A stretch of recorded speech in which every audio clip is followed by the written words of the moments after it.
Miss হবে না আপনার পছন্দের টিভি শো। দেখুন জি5 অ্যাপে একদম ফ্রি। আসুন তাড়াতাড়ি করুন, কেবল প্রয়োজনীয় জিনিসপত্রই নেবেন। সবাই খুব মন দিয়ে শুনুন, ঘোর সংকট আসছে, আমাদের তাড়াতাড়ি করতে হবে। চলুন কাকা, কাকা শুধুমাত্র প্রয়োজনীয় সামগ্রী নেবেন নৌকায়। বৃন্দাবনের উপরে এত বড় সংকট আগে আসেনি, আমাদের তাড়াতাড়ি করতে হবে। আসুন আসুন। দাঁড়াও নন্দ, এ কি অনর্থ করছো তুমি? অনর্থ? ব্রাহ্মণ দেব, আমরা তো জল প্রলয়ের থেকে মানুষের জীবন বাঁচাবার প্রচেষ্টা করছি। কাকে জিজ্ঞেস করে সবাইকে রক্ষা করছো তুমি? ব্রাহ্মণ দেব, এ তো জীবন এবং মৃত্যুর প্রশ্ন, এতে জিজ্ঞেস করার কি আছে? এটাই তো তুমি ভুল করছো। এই সংসারে ব্রাহ্মণদেরকে না জিজ্ঞেস করে যদি কোনো কাজ করা হয় তাহলে সেটাই অনুচিত। ব্রাহ্মণ দেব, আমরা আপনাকে সম্মান করি, কিন্তু কারোর প্রাণ বাঁচানো কি করে অনুচিত কাজ হয়? কারোর প্রাণ বাঁচানো নয়, বরং সব মানুষের প্রাণ বাঁচানোটা অনুচিত। আমি ঠিক বুঝলাম না। মনু মহারাজ সংকটের সময়ে আপৎকালীন ধর্মের ব্যবস্থা করেছিলেন। সেই ব্যবস্থা অনুযায়ী তারই বাঁচার অধিকার আছে যে তার যোগ্য, আর যে বেঁচে থাকলে সংসারও লাভবান হবে। বলো নন্দ, এই বৃদ্ধ যদি বেঁচে থাকে তাতে সংসারের কি লাভ?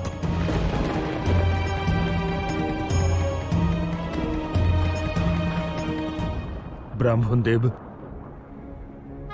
এনারা বয়োজ্যেষ্ঠ, বৃদ্ধ হয়েছেন, এনাদের আমরা সম্মান করি।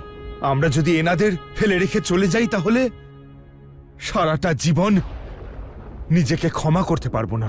আমি জানি নন্দ যে তুমি এই শক্তিহীন, বৃদ্ধ আর অনাবশ্যক লোকেদের আসন্ন মৃত্যুর পাপ থেকে বাঁচতে চাইছো, কিন্তু ভাবো যদি এদের জন্য সেই লোকেদের মৃত্যু হয় যাদের এই সমাজে প্রয়োজন, তাতে তো তুমি দ্বিগুণ পাপের ভাগী হবে।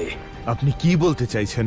আমাদের মতো ব্রাহ্মণদের কাজই হলো পরামর্শ দেওয়া, এমন ধর্ম সংকটের সময় উপযুক্ত উপদেশ দেওয়া। আর তাই জল প্রলয়ের সময় নৌকাতে কারা উঠবে আর কারা উঠবে না তার সিদ্ধান্ত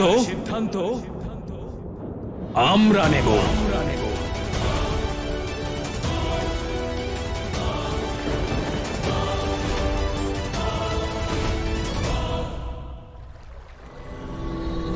সময়ের সঙ্গে সঙ্গে যেমন আমার ভ্রম বাড়ছে, এই মৎস্যের আকৃতিও বেড়ে চলেছে। কিন্তু এই কথাটা তো তুইও জানিস, তাই না মৎস্য, যে ভ্রম যতই বড় হোক না কেন সত্য কখনো হতে পারে না। ভ্রম বেড়েই চলেছে। কাট কাট, আরো সাঁতার কাটতে থাক আমার ভ্রম, কাট কাট কাট। ভদ্রাক্ষ দেখো কেমন সাঁতার কাটছে। ভগবান, ভ্রম নয়, এ তো মৎস্য।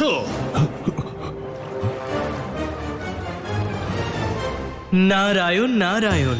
হে প্রভু, যেমন মানুষ নিজের ভ্রমকে সত্য ভাবে, তেমনি কংসও নিজের ভ্রমকে সত্য ভাবছে। আর সে সত্যের সম্মুখীন থাকা সত্ত্বেও সত্য বিশ্বাস করতে পারছে না প্রভু। আপনার লীলা অপার প্রভু। দেবর্ষি ইয়া এতু বিশ্বন পুংসঃ সংঘস্তেষু পজায়তে। অর্থাৎ বিশ্বের কথা ভাবতে থাকলে আসক্তি বাড়ে, আর সেই আসক্তির দ্বারাই ভ্রম উৎপন্ন হয়। আর এই আসক্তির ভ্রমের দ্বারা কংসও ভ্রমিত হয়েছে দেবর্ষি। সত্য বলেছেন প্রভু, সত্য বলেছেন। দাদা, আমি ভেবে নিয়েছি যে কে কোথায় বসবে গোয়ালা, কিন্তু এই সময় ভাবার দরকারটাই বাকি। যে যেখানে স্থান পাবে সে সেখানেই বসে পড়বে। গোপিনী, এই নৌকার উপর কেবল একটা পরিবার বসবে না, সমস্ত বৃন্দাবনবাসীরা বসবে। তাই সবকিছু আগে থেকে ঠিক করে রাখাই উচিত হবে। তাতে যখন নৌকা জলে ভাসবে কারোর কোনো অসুবিধা হবে না। কানাই, তুই ঠিকই বলছিস। দাদা, সবাই তো নিজের কাজ করবেই, কিন্তু তোমাকে খেয়াল রাখতে হবে কেউ যেন বাদ না পড়ে। ঠিক আছে কানাই।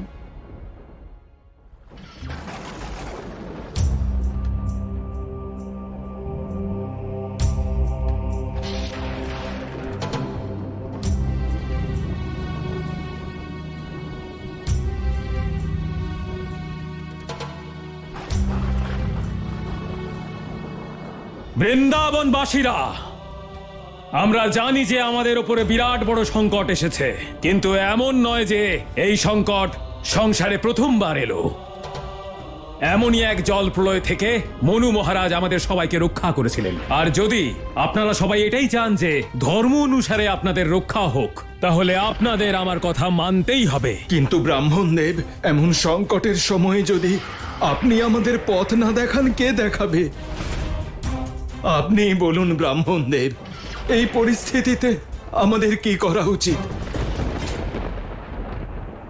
মনু মহারাজ সংকটের সময় মানুষের জীবন বাঁচানোর জন্য এক নিয়ম বানিয়েছিলেন।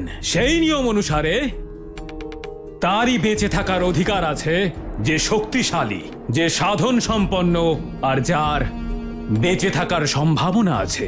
আর দ্বিতীয় কথা, যদি এই রকম মানুষের সংখ্যা বেশি হয় আর তাদের মধ্যে কয়েকজনকেই বাঁচানো সম্ভব হয়, তাহলে প্রত্যেক বংশ থেকে একজন করে ব্যক্তিকে বেছে নেওয়া হবে। ব্রাহ্মণদেব, এ কেমন সিদ্ধান্ত? নন্দ, এই সিদ্ধান্ত অনুসারে একটি বংশ বা একটি পরিবার থেকে কোনো একজন ব্যক্তিকেই রক্ষা করা সম্ভব, আর পরিবারের বাকি সদস্যদের নিজের বংশের রক্ষার্থে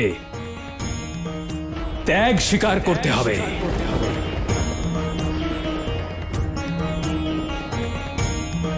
এত কঠোর সিদ্ধান্ত।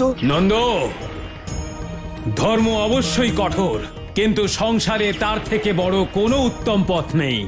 আর তাই আমরা মনু মহারাজের আপৎকালীন ধর্ম অনুযায়ী একটি তালিকা বানিয়েছি যে এই নৌকায় কে উঠবে আর কে উঠবে না।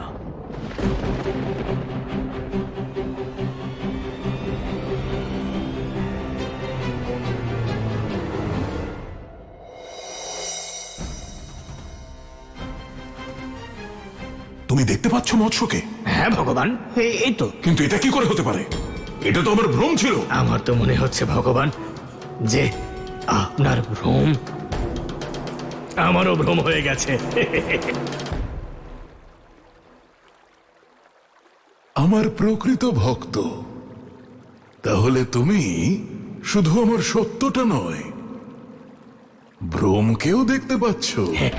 ভগবান, আপনি এই ভক্তের ওপর যতই সন্দেহ করুন না কেন, কিন্তু এই পুরো সংসারে আমার মতো ভক্ত আপনি আর একটাও খুঁজে পাবেন না। সত্য বলেছ তুমি। জি5 ডাউনলোড করুন আর সব এপিসোড দেখুন একদম ফ্রি।